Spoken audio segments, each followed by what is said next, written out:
laisser maintenant la parole à Pascal R, notre secrétaire départemental.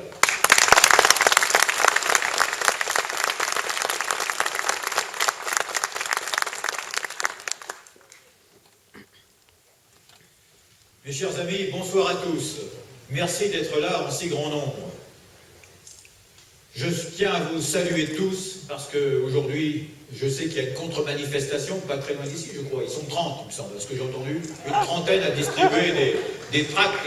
Ils sont démocrates, hein, rassurez-vous, ils sont très démocrates. Ils n'aiment pas quand Marine Le Pen vient faire une réunion ou quand le Front National tient une réunion.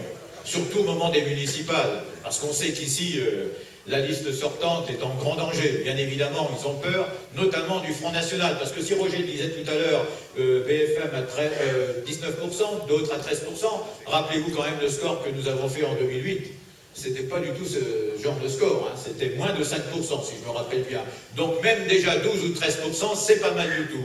Donc si Roger, tu continues comme ça, on va bientôt atteindre les 30%. Alors continue Roger. Et je sais que tu as une bonne équipe. Tu as une très bonne équipe.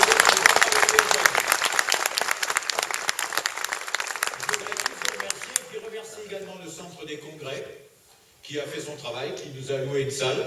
Ça, vous allez me dire, c'est normal. Ben non, parce que c'est normal, oui, mais c'est pas toujours courant. De fond, on nous refuse des salles, bien évidemment. Et puis, je voudrais remercier également les gens du DPS, qui souvent sont dans le froid, la neige ou la pluie.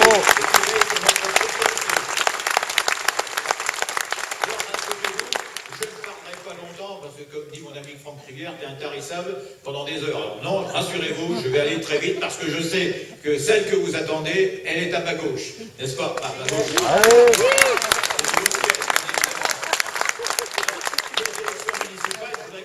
Saluer ici la présence de certaines têtes de liste qui sont présentes, en commençant par l'extérieur. Je crois que pour les Ardennes, nous avons à Charleville Guillaume Muscat. Je ne sais pas s'il est là, il peut se lever.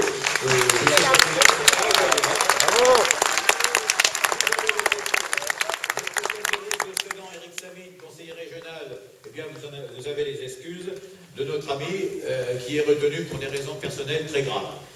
Également pour l'Aube, notre chef de groupe, notre président de groupe au conseil régional, Bruno Subtil, ici présent. Je crois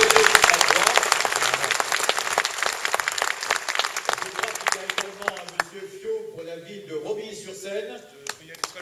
Il sera là dans une heure. Et puis, je crois que vous avez des listes à Saint-André-les-Vergers dans l'Aube, et également Brienne-le-Château et Nogent-sur-Seine. Nogent-sur-Seine, lui, à la centrale, bien évidemment.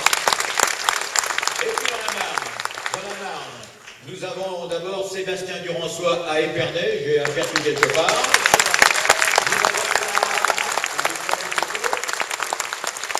Notre ami Roger Paris, bien évidemment.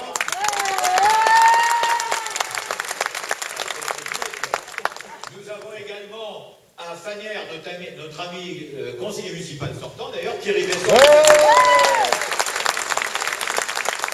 à côté de François notre ami Franck Rivière, il est là, qui est second. Et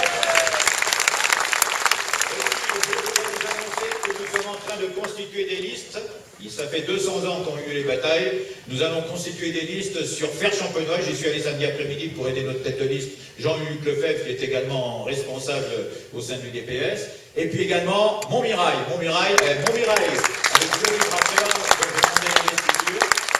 Alors, ça me tient à cœur, Montmirail et Fer-Champenoise. Parce que d'abord, ce sont des villes évidemment connues en matière historique, hein, victoire de Napoléon, et puis en 1814, ça fait 200 ans, et puis également parce que Marine a fait de très bons scores là-bas, plus de 30% dans chacune de ses communes. Donc j'espère que vous êtes contents, parce que pour les journalistes, si vous êtes de Montmirail, et si vous êtes de Fer-Champenoise, eh bien contactez-nous le plus rapidement possible, parce que ce sont toujours les derniers candidats qui sont les plus difficiles à trouver. Alors ces élections municipales, eh bien, contrairement à ce que racontent certains, parce que vous avez remarqué, notamment à gauche, ils essayent de faire oublier leur étiquette. Moi, je le vois à Chalon, mais c'est pareil, je suppose, à Reims.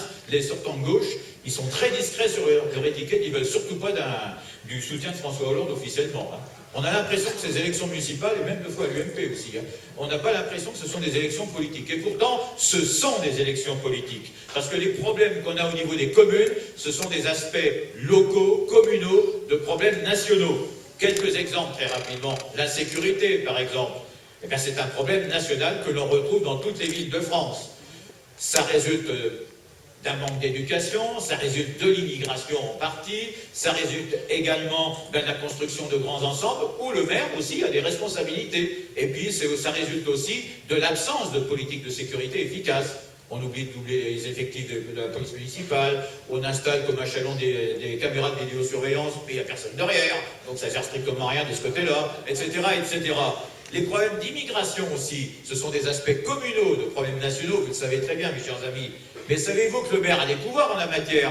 Est-ce qu'il exerce ces pouvoirs? En matière de regroupement familial, le maire doit donner un avis motivé, vérifier notamment les conditions de logement, les conditions de ressources des gens qui veulent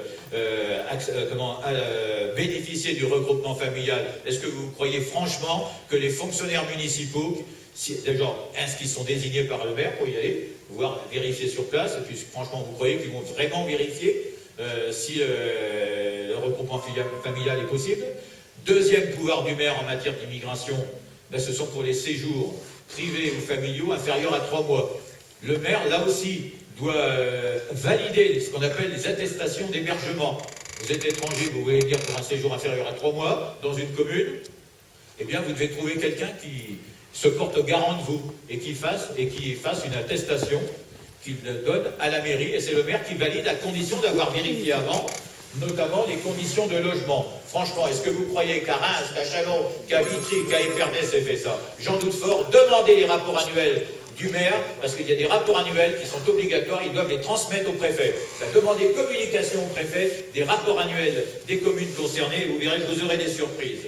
L'islamisation, c'est un problème local, mais qui découle d'un problème national également. Et je le vois à Châlons-en-Champagne, j'ai appris récemment que une des communautés musulmanes, parce qu'il y a plusieurs communautés musulmanes, avait contacté M. Apparu parce qu'elle voulait 80 000 € de subvention. Il aurait répondu, attendez que je sois élu, après on verra. Donc, et pourquoi faire? Pour construire un abattoir temporaire pour l'Aïd el-Kébir. Voilà, ce sont des exemples qui montrent que les problèmes nationaux, les problèmes locaux sont des aspects locaux de problèmes nationaux. Mais il y a également le chômage, bien évidemment. Nous subissons tous, nous ne vivons pas en vase clos dans nos communes, nous subissons tous les conséquences de la politique ultralibérale mise en œuvre par Bruxelles avec la complicité des gouvernements PS et UMP.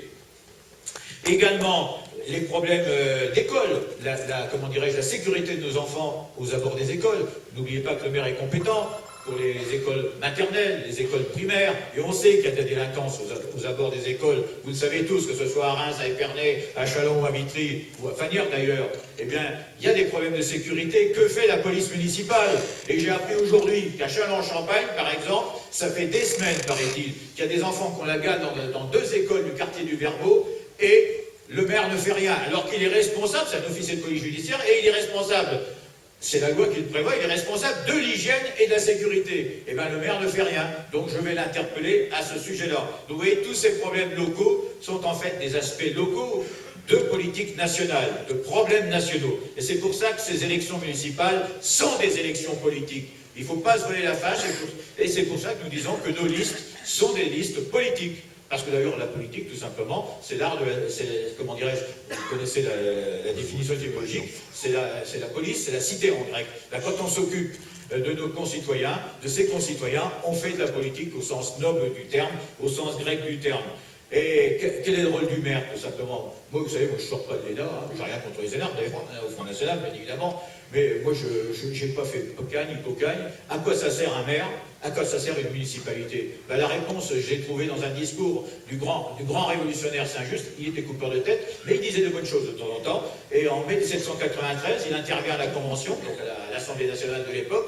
Il dit la commune, c'est le peuple en famille qui régit ses affaires.